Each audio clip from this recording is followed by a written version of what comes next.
University Rebellion is a national movement of students and university staff with the aim to decolonize, decarbonize, and democratize Dutch universities. We hold them accountable to their moral responsibility through organizing non-violent direct actions. These actions address failing university policy and universities' deliberate omission in exerting pressure on governments to act upon scientific facts. We emphasize that the climate, ecological, and social crises are the result of underlying socioeconomic structures.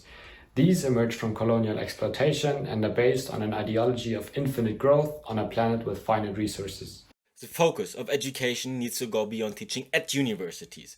Universities must take a leading active role in radical change. A broader audience needs to be educated about the underlying socio-economic causes of the current crises. Furthermore, universities need to cut ties with the fossil fuel industry. There's no time for an energy transition involving partnership with it due to small remaining carbon budget. Big oil and gas present themselves as a driver of a transition to sustainable energy while only having invested 0.8% of their capital in non-fossil fuel endeavors in 2019. Universities continuously allow these industries to greenwash themselves through partnership and collaboration. Universities need to educate students and citizens about the structural and colonial mechanisms that make the single most polluting industry so powerful.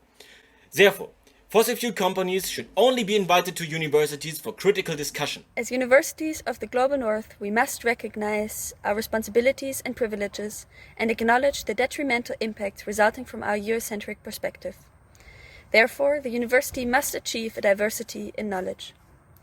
Universities should allow more time for education of students to take on different perspectives on the knowledge provided to them. Only this allows for critical thinking and engagement. Finally, it is clear that the solutions to the problems caused by our current socio-economic system cannot be found in that very system.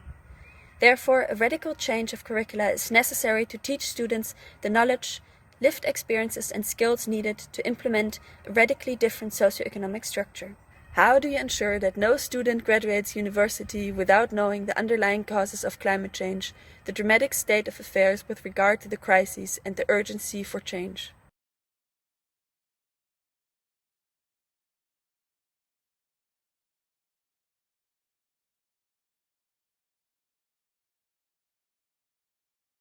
In UN Youth Impact, we focus on how we as young people can help achieve the goals set out in the UN 2030 Agenda for Sustainable Development.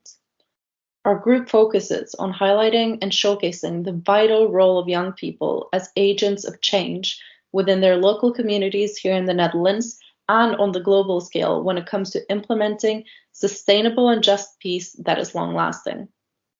Through our events, workshops, and activities, we ask young people what kind of education environment they would like to see. We ask students what they think should be included in their syllabus and how our education system can better help prepare us for tackling the global challenges we face. We focus on how we can use our collective power to affect change in our community and how we can support the efforts of other young activists as agents of change. In practice in universities, we usually see the use of external advisory commissions working on inclusivity and sustainability, but often fail to address the lack of student power to bring about real change. Our question is therefore, how can you in your universities start a process where students can hold the administration accountable for the promises they make and ensure that student participation in decision-making takes place when it comes to the implementation of the Sustainable Development Goals?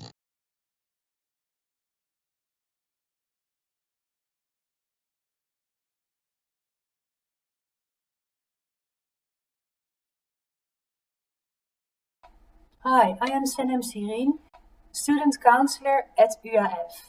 Working from my home office, the UAF supports refugee students and professionals in their studies and finding long-term employment in the Dutch labor market since 1948. We help them financially with study expense, with advice and coaching, and we build bridges between refugees and educational institutions, local governments, and employers. Studying at universities is the best way, one of the best ways, towards this goal of using their knowledge again in our society.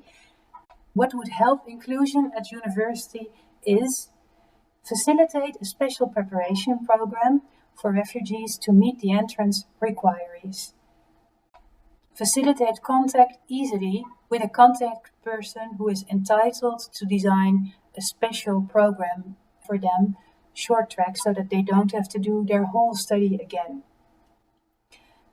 The study start, the first year, is the most difficult year, and that's why we advise to be flexible for refugee students with the binding study advice, because later on it gets easier and they do meet all the requirements.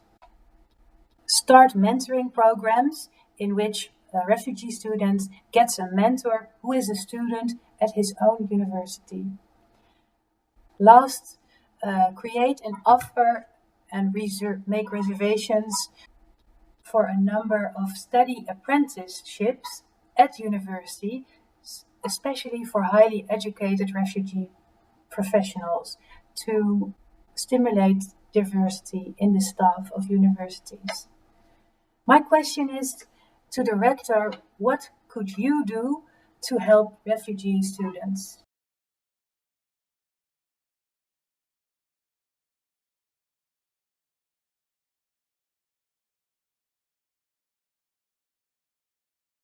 Blog, which stands for Black Ladies of Groningen, is a community that is focused on creating a safe space and a platform for Black women with African or Caribbean descent living in Groningen. Our goal is to educate and share our perspective with the world while empowering and creating opportunities for ourselves. Blog is inclusive of all Black women. Therefore, we are anti-ableist, we are queer inclusive, and we are feminist.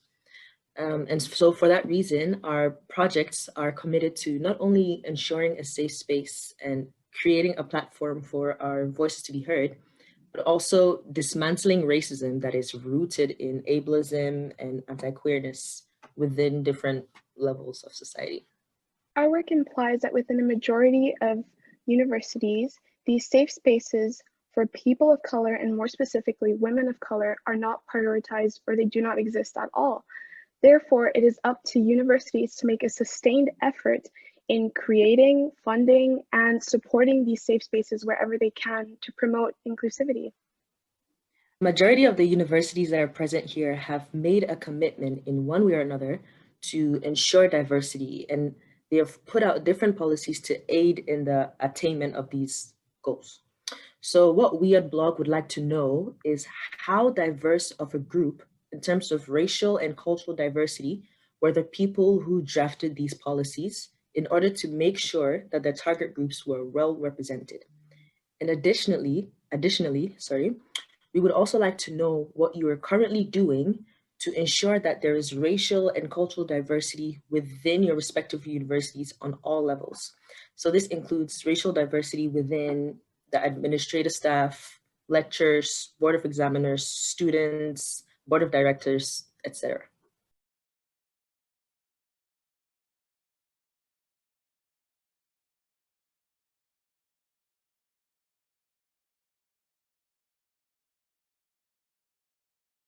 Hi, I'm Dr. Dan Guinness from Our Bodies, Our Voice, which is an organisation that focuses on developing consent culture within universities.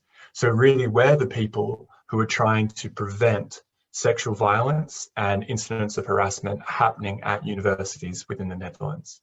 And we've got a track record of doing that both within the Netherlands, but also in the UK over the past 8 years. And our work is really important because it's not guaranteed that our spaces that we're teaching within and that students are learning about themselves, their identities, and learning key social skills. It's not guaranteed that those are safe spaces for them, and that spaces that they are respected and are able to move in and learn from. And so it's up to us as educators to create those spaces and ensure that they're maintained. And a lot of that work happens in terms of policies and rules and regulations, but that's not sufficient. And so my question for you as rectors is, what are you doing at the level of skill development for your staff and at the level of cultural change for staff and students to make sure that the rules and regulations that you have in place are actually going to lead to prevention of sexual violence.